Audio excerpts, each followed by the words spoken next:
환영합니다, 청취자님.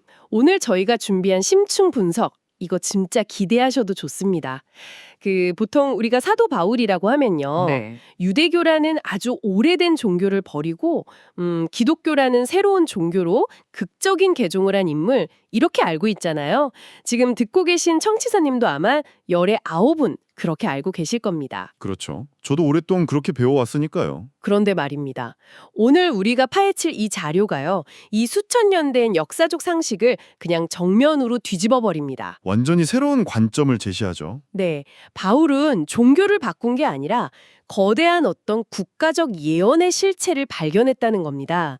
오늘 저희가 살펴볼 자료는 정치 지도자 메시아의 공약이라는 제목으로 진행된 총 5회차 강연 중 1회부터 4회까지의 내용인데요. 네, 맞습니다. 특히 4회차 강연인 바울의 메시아에 딱 집중을 해서요.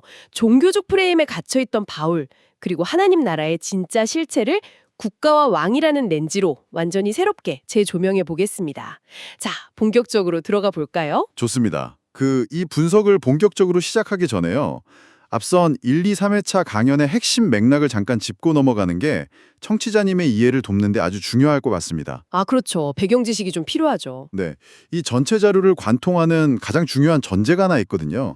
바로 성경을 단순히 개인의 도덕적 수양이나 죽어서 가는 사후세계를 다루는 종교 경전으로 보지 않는다는 점입니다. 종교 경전이 아니라면 그럼 뭘로 본다는 거죠? 거대한 국가 기록관의 관점으로 보는 겁니다.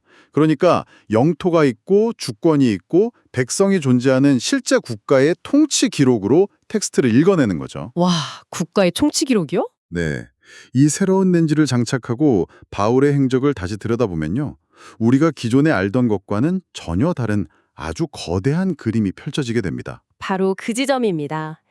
그러니까 기존의 렌즈, 그 종교적 관점에서는 바울이 거의 기독교의 실질적 창시자 혹은 가장 위대한 개종자로 평가를 받잖아요. 대부분 그렇게 평가하죠. 그런데 제공된 자료를 보니까요. 바울 스스로는 단 한 번도, 진짜 단 한 번도 자신이 종교를 바꿨다고 말한 적이 없다고 나오더라고요.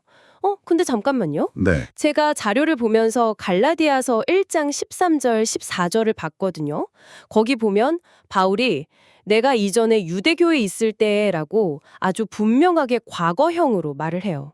그 구절이요? 네. 상식적으로 생각해보면 이건 자기가 이제는 유대교를 떠나서 기독교로 넘어왔다는 일종의 선언처럼 들리거든요. 청취자님들도 아마 비슷하게 생각하실 것 같은데. 맞습니다. 그 갈라디아서 구절이 바로 후대 사람들이 가장 흔하게 오독하는 대표적인 사례라고 자료에서 아주 날카롭게 지적하고 있습니다. 오, 오독이요? 번역이 잘못된 건가요? 자료에서 이 부분을 원문 번역과 함께 아주 명확하게 짚어주는데요. 헬라어 원문의 뉘앙스를 정확히 살리면 내가 예전에 유대교에 속해 있었고 지금은 다른 종교를 믿는다. 이런 의미가 절대 아닙니다. 그럼 무슨 뜻이죠? 내가 유대교라는 틀 안에서 활동하고 있었을 그 당시에 내가 교회를 심하게 박해했었다. 이렇게 자신의 과거 행동을 설명하는 구절이라는 거죠. 아, 그러니까 소속된 종교의 정체성이 바뀌었다는 선언이 아니라 그렇죠. 과거 자신이 저질렀던 폭력적인 행위를 회상하는 문맥인 겁니다. 종교를 갈아탔다는 얘기가 아니에요. 야, 이거 진짜 흥미롭네요. 내가 유대교인이었을 때 이런 짓을 했다가 아니라 유대교라는 시스템 안에서 활동하던 시절에 내가 그런 핍박을 가했었다 이런 의미군요. 정확합니다. 그렇다면 바울이 예수님을 만난 이후에도 기독교로 넘어온 게 아니라는 그런 명확한 증거가 자료에 더 있나요? 당연히 있습니다. 사도행전에 아주 결정적인 장면들이 나오거든요. 아, 제가 사도행전 부분 읽어보니까 바울이 그 로마 총독 벨릭스나 아그리빠 왕 앞에서 재판을 받는 장면들이 나오더라고요. 거기서 고발하는 사람들이 바울을 가리켜서 나사렛 이단의 우두머리라고 엄청 공격하잖아요. 맞습니다. 아주 거센 공격을 받죠. 보통 이단으로 몰려서 사형당할 위기에 처하면 방어를 해야 하잖아요. 나는 당신들이 믿는 거랑 다른 새로운 종교를 믿는 거다. 이렇게 기존 종교와 선을 긋고 변론하는 게 자연스러운 수순 아닐까요? 상식적으로는 그렇겠죠. 하지만 사실 그 재판 기록들이야말로 바울의 진짜 정체성을 보여주는 가장 결정적인 단서입니다. 어떤 식으로 변론을 했길래요? 사도행전 24장에서 바울은 이단이라는 고발에 대해 전혀 다른 방식으로 대응합니다. 자신은 조상의 하나님을 섬기고 율법과 선지자들의 글에 기록된 것을 다 믿는다고 로마 총독 앞에서 공식적으로 선언해버려요. 다 믿는다고요? 하나도 빠짐없이? 네, 심지어 빌립보서 3장이나 사도행전 23장을 보면요. 바울은 스스로를 가리켜서 나는 바리새인이요. 율법론은 흠이 없는 자라고 현재 진행형으로 소개를 합니다. 과거형이 아니에요. 와, 그러니까 구약 성경의 율법과 예언을 지금도 여전히 100% 믿고 따르는 사람이라는 걸 제국 법정에서 당당하게 공식화한 셈이네요. 그렇습니다. 바울은 자신이 섬기는 신을 바꾼 적도 없고 구약의 율법을 폐기한 적도 없다는 게 자료의 핵심 주장입니다. 그럼 다네섹에서 겪은 그 엄청난 사건은 도대체 뭐였던 걸까요? 바울에게 일어난 사건은 종교를 갈아탄 게 아닙니다. 구약 성경이 수천 년 동안 약속해왔던 그 왕, 즉 메시아가 바로 예수라는 사실을 발견한 겁니다. 아, 종교의 창시가 아니라 예언의 발견. 네, 국가적 차원의 거대한 예언이 마침내 눈앞에서 성취된 것을 목격한 증인의 입장에 선 것이지 절대 새로운 종교의 창업자가 된 게 아니라는 아주 중요한 설명입니다. 이 대목에서 진짜 우리가 당연하게 영해왔던 역사적 상식이 얼마나 쉽게 후대의 프레임에 의해 덧칠해질 수 있는지 생각해 보게 되네요. 청취자님도 아마 지금 머릿속에 느낌표가 딱 떠오르셨을 텐데요. 저도 처음 이 자료를 분석할 때 뒤통수를 한 대 맞은 기분이었습니다. 그런데요, 바울이 종교를 창시한 게 아니라 구약이 예언한 왕을 발견한 거라면 여기서 논리적으로 아주 중요한 질문이 하나 남습니다. 어떤 질문이죠? 예수가 정말로 왕이라면 도대체 그의 나라는, 그의 영토는 어디에 있는 겁니까? 아니, 국가라는 건 통치자만 있다고 성립되는 게 아니잖아요. 영토도 있어야 하고 백성도 있어야죠. 아주 예리한 지적입니다. 그 부분이 바로 이 강연 자료의 가장 핵심적인 미스테리를 푸는 열쇠거든요. 제가 이 부분에 대해 자료를 보면서 가장 흥미로웠던 건 마태복음 16장에 나오는 그 베드로 사건이었습니다. 아, 베드로가 예수님을 향해서 주는 그리스도시요 살아계신 하나님의 아들이시니다라고 고백했던 그 유명한 장면 말씀이시죠? 네네, 바로 그 장면이요. 베드로가 메시아의 정체를 아주 정확히 맞췄잖아요. 칭찬도 엄청 받고요. 그런데 바로 직후에 예수님이 자신이 십자가에서 죽을 것이라고 예고를 하시니까 베드로가 펄쩍 뛰면서 예수님을 막 가로막습니다. 거의 멱살을 접다시피 만류하죠. 맞아요. 그때 예수님이 수제자인 베드로에게 사탄아, 내 뒤로 물러가라 하면서 엄청나게 분노하시잖아요. 저는 이 극단적인 충돌이 왜 일어났는지 이해가 안 갔는데 자료에 이 국가적 관점을 대입해 보니까 퍼즐이 쫙 맞춰지더라고요. 어떻게 맞춰지던가요? 당시 이스라엘은 로마 제국의 식민 통치를 받고 있었잖아요. 베드로를 비롯한 제자들과 유대인 대중이 기다리던 메시아는 그러니까 다윗 왕처럼 짠 하고 나타나서 로마 군대를 무력으로 막 몰아내고 빼앗긴 이스라엘의 영토를 되찾아줄 강력한 정치적 영웅, 군사적 영웅이었던 거죠. 정확합니다. 베드로의 관점에서는 이제 왕이 왔으니까 로마를 무찌르고 국가를 재건해야 하는데 아니 그 왕이 갑자기 죽는다고 하니까 국가 재건 프로젝트가 완전히 무산되는 셈이잖아요. 그러니까 반발하는 게 당연하죠. 자기 목숨 걸고 따랐는데. 맞습니다. 하지만 예수님이 선포하신 하나님 나라는 그런 물리적인 영토 회복의 개념이 아니었던 겁니다. 로마와 싸워서 땅을 뺏는 게 아니라는 거죠. 네, 요한복음 18장에 보면 예수님이 빌라도 총독 앞에서 신문을 받으실 때 아주 명확하게 선을 그으시는 대목이 나옵니다. 내 나라는 이 세상에 속한 것이 아니다라고요. 세상에 속한 나라가 아니다. 영토를 두고 칼과 창으로 싸우는 세상의 국가 시스템과는 본질적으로 다르다는 뜻이네요. 그렇습니다. 그럼 대체 그 영토는 어디에 있는 겁니까? 땅이 없는데 어떻게 국가가 되죠? 그의 해답이 바로 누가복음 17장에 나옵니다. 바리새인들이 예수님께 하나님의 나라가 어느 때 임합니까? 라고 물어요. 눈에 보이는 영토를 기대한 거죠. 네. 그때 예수님이 이렇게 대답하십니다. 하나님의 나라는 볼 수 있게 임하는 것이 아니요 너희 안에 있느니라 라고요. 아, 너희 안에 있다. 이거 보통 우리 마음속의 평화나 추상적인 내면의 상태 이렇게 해석하지 않나요? 대부분 그렇게 추상적으로 해석하죠. 하지만 이 강연 자료는 전혀 다른 차원의 분석을 제시합니다. 요한복음에 말씀이 육신이 되어 우리 가운데 거하심에라는 구절이 있거든요.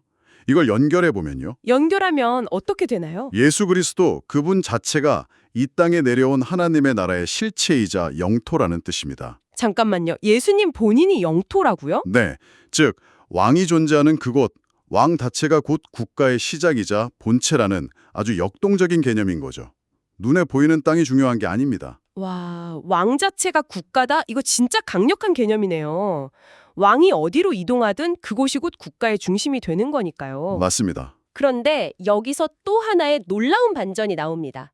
청취자님들 기대하셔도 좋습니다. 강연 자료의 흐름을 쫙 따라가다 보면요.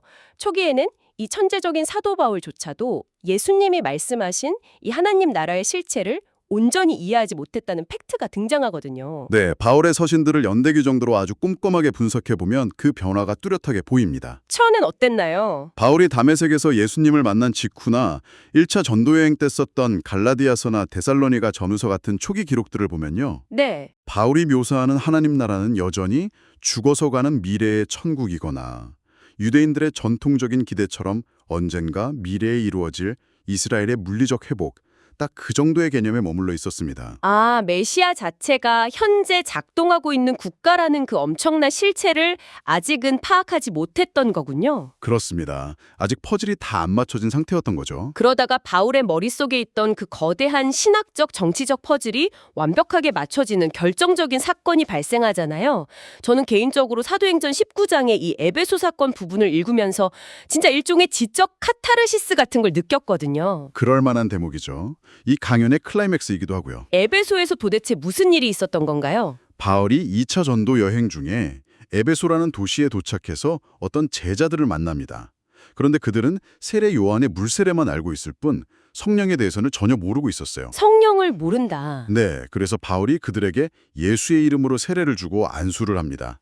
그랬더니 그들에게 성령이 임하게 되죠. 겉보기에는 그냥 신약 성경에 흔히 나오는 단순한 종교적 기적 같잖아요. 그렇죠. 불이 임했다, 방언을 했다, 뭐 이런 식으로요. 하지만 바울이 입장에서는 이게 세계관이 통째로 뒤집히는 거대한 충격이었습니다. 이 지점에서 아마 청취자님들도 아니 성령이 임한 게 왜 그렇게 대단한 전환점이지? 하고 궁금해하실 것 같아요. 구약 성경의 맥락과 연결해서 설명해 주실 수 있나요? 네, 바울처럼 율법에 완벽하게 정통한 바리새인에게 성령은 단순한 종교적 황홀경이나 개인적인 신비 체험이 아닙니다. 구약 시대의 성령은 아무에게나 임하지 않았거든요. 아, 특별한 사람들에게만. 네, 왕이나 제사장, 선지자처럼 국가를 이끄는 극소수의 특별한 인물들에게만, 그것도 특정한 임무를 수행할 때만 아주 제한적으로 임했던 게 성령입니다. 통치자의 영이군요. 맞습니다. 그런데 지금 에베소에서 지극히 평범한 이방인과 유대인 제자들에게 그 통치자의 영인 성령이 보편적으로 임하는 것을 바울이 자기 두 눈으로 직접 목격한 겁니다. 아, 그러니까 특정 권력자가 아니라 시장에서 물건 팔고 밥 짓던 백성들 개개인에게 왕의 영이 직접 임했다는 뜻이군요. 바로 그겁니다. 바울은 이 순간 성령과 하나님 나라의 진짜 관계를 깨달았습니다. 눈에 보이는 이스라엘의 물리적 영토는 로마 제국에게 다 빼앗겼지만 성령을 받은 개개인이 모여서 살아 숨쉬는 메시아의 영토, 즉 실질적인 국가를 구성하고 있다는 사실을 발견한 거죠. 와, 소름 돋네요. 하나님 나라는 죽어서 가는 사후세계가 아니라 성령을 통해 왕과 연합된 백성들이 실시간으로 이루어내는 메시아의 몸이라는 그 거대한 비밀을 마침내 풀어낸 겁니다. 이걸 현대적인 정치나 외교 개념으로 비유하자면요. 일종의 망명정부나 해외에 있는 대사관 같은 거네요. 타국의 영토 안에 물리적으로 살고는 있지만 그들의 소속 국적과 통치권은 완전히 다른 곳에 있는 거죠. 아주 탁월한 비유입니다. 눈에 보이는 영토는 없지만 대사관 직원들과 국민들이 있는 그곳이 곧 그 국가의 주권이 미치는 영토인 것처럼 말이죠. 이렇게 보니까 진짜 완전히 다르게 읽히네요. 이 에베소에서의 엄청난 깨달음 이후에요. 바울의 행보와 글쓰기는 그야말로 폭발적으로 변합니다. 고린도전서, 에베소서, 로마서 같은 후기 서신들을 보면요. 바울은 더 이상 먼 미래의 천국이나 이스라엘의 정치적 독립을 이야기하지 않아요. 그럼 뭘 이야기하나요? 대신에 우리가 그리스도와 합하여 상령 세례를 받아 한 몸이 된다는 아주 구체적이고 현재 진행형인 국가 시스템을 설명하기 시작합니다. 한 몸이 곧 국가다. 네, 사탄의 권세, 즉 어둠의 통치 영역에 있던 영혼이 하나님의 사랑하는 아들의 나라, 빛의 영역으로 옮겨지는 것, 다시 말해 영원의 소속 국가가 완전히 바뀌는 거듭남의 현실을 선포한 것입니다. 그렇다면 자료의 논리대로라면요. 바울이 제일 처음 그 다메섹 길 위에서 부활한 예수님을 만났을 때 들었던 미스테리한 음성이 있잖아요. 네, 사도행전 26장 18절 말씀이죠. 네. 그 눈을 뜨게 하여 어둠에서 빛으로 사탄의 권세에서 하나님께로 돌아오게 하고 라는 그 말씀이요. 그게 다메섹에서는 몰랐는데 에베소에 가서야 그 진짜 의미가 풀렸다는 거군요. 그렇습니다. 바울이 마침내 깨닫고 목숨 걸고 전파했던 복음은요. 주일마다 예배당에 모여서 종교적 의식을 치르는 그런 교리는 아니었습니다. 종교 교리가 아니다. 네, 그것은 사탄이라는 압제적인 통치자 아래에 있던 백성이 예수라는 새로운 왕의 통치권 아래로 소속을 옮기는 것, 주권이 교체되는 거대한 국가적 사건이었습니다. 쉽게 말해서 영혼의 국적 세탁, 내지는 국가적 차원의 대규모 이주라고 할 수 있겠네요. 바로 그겁니다. 영적 국적의 변화죠. 이 지점에서 오늘 다룬 강연 자료는 우리에게 아주 뼈아픈 통찰을 던집니다. 어떤 통찰이죠? 바울이 전파한 메시아는 기독교라는 특정 종교 교단의 창시자가 절대 아니라는 겁니다. 인간을 사탄의 통치에서 구출해 자신의 백성으로 삼는 진짜 왕이라는 거죠. 네. 그런데 오늘날 우리는 이 역동적이고 실체적인 하나님 나라를 단순히 추상적인 마음의 평화나 길가에 높이 세워진 화려한 종교 건물 혹은 특정 교단이라는 아주 좁은 틀 안에 가둬버렸잖아요. 완전히 축소시켜버렸죠. 맞습니다. 바울이 에베소에서 깨달았던 그 피 끓는 본질, 왕과 백성이 하나 되어 움직이는 살아 숨쉬는 보이지 않는 국가라는 개념을 현대사회가 얼마나 축소시키고 왜곡했는지 철저하게 돌아보게 만듭니다. 진짜 그러네요. 특정 종교단체의 회원이 되는 것하고 새로운 국가의 백성으로 영혼의 국적이 완전히 바뀌는 것은 그야말로 하늘과 땅 차이니까요. 차원이 다른 이야기입니다. 자, 청취자 여러분, 어느덧 이 방대한 탐구의 여정을 요약할 시간이 왔습니다. 오늘 우리는 제공된 강연 자료를 바탕으로 사도 바울이 유대교를 버리고 새로운 종교를 창업한 사람이 아님을 명확히 확인했습니다. 네, 그는 구약의 통치 예언이 실현된 왕을 온몸으로 겪어낸 증인이었고요. 에베소에서 성령의 역사를 통해 물리적 영토가 없어도 백성들이 연합하여 이룩하는 메시아의 실질적인 몸, 즉 하나님 나라의 진짜 실체를 발견한 위대한 인물이었습니다. 우리가 이렇게 굳어버린 종교적 프레임을 벗겨내고요. 성경 텍스트를 원본 그대로의 국가 기록으로 읽어낼 때 얻는 유익은 아주 분명합니다. 네, 어떤 유익이 있을까요? 과거의 문서를 단순한 종교적 교리로만 소비하는 것을 넘어섭니다. 한 인물이 어떻게 그 강력한 제국주의적 억압 속에서도 보이지 않는 국가의 주권을 발견하고 선포했는지를 아주 입체적으로 이해하게 되죠. 이것은 세상을 바라보고 해석하는 완전히 새로운 렌즈가 되어줄 겁니다. 맞습니다.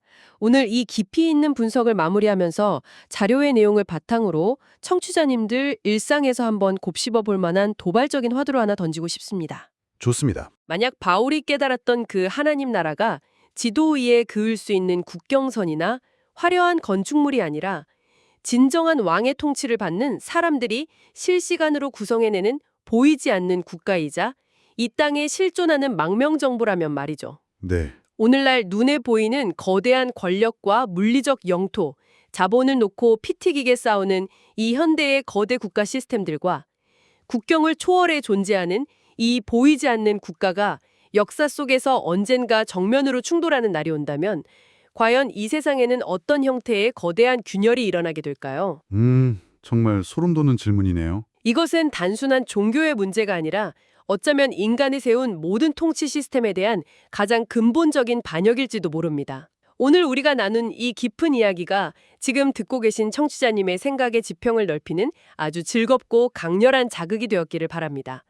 다음 시간에도 더 흥미진진한 심층 탐구 주제를 들고 돌아오겠습니다. 끝까지 함께 해주셔서 감사합니다.